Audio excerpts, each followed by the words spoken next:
This is Honors Geometry Lesson 10.4, Inscribed Angles, Part 1. So first of all, what is an inscribed angle? An inscribed angle is formed by two chords that share a common endpoint. And the arc that it creates is called the intercepted arc.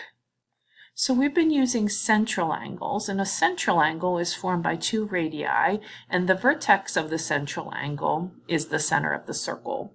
So we said that whatever the measure of the central angle is also the measure of the arc. So if this central angle was 80 degrees, we knew the arc was 80 degrees.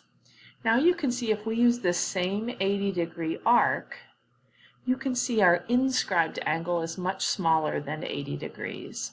And the secret is the inscribed angle is 1/2 of the arc.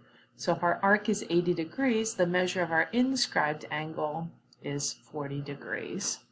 So you go from big to little all the way to the other side. You're going to cut that in half. If they give you an inscribed angle little to big, you're going to double it. Let's practice. The first one, they give us an 84-degree inscribed or intercepted arc. We're going to take that arc, go all the way to the other side, so we know we cut it in half.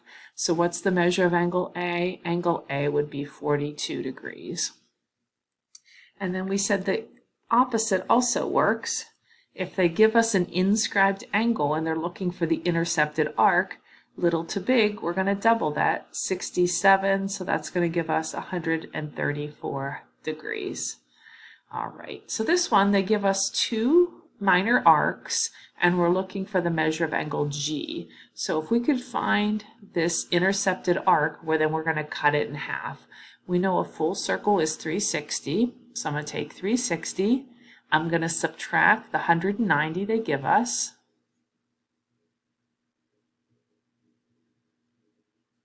So it looks like I have 170 degrees left over.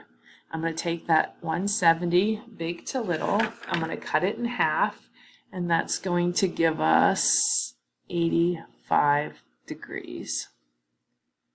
Let's try another one. So we have an inscribed angle that's 30 degrees, little to big. We're going to take that 30-degree angle, and we're going to double it to get the intercepted arc, so I know the arc is 60 degrees. And now to answer their question, what's the measure of arc V to U? We know it's two letters, so we know we're talking about a minor arc. And they're showing us that this is the diameter, so we know half of a circle is 180 degrees. So we're going to take 180 minus that 60, so the missing arc must be 120 degrees. And this here we know again half of a circle is 180 degrees. I'm going to take 180 minus 160. That means this is 20 degrees. Big to little, we know that's 10 degrees.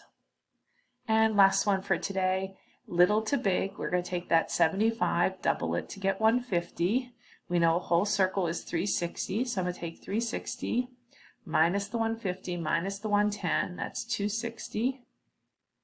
And it looks like our missing arc is 100 degrees. Please try the practice problems. Let me know if you have any questions. Thank you.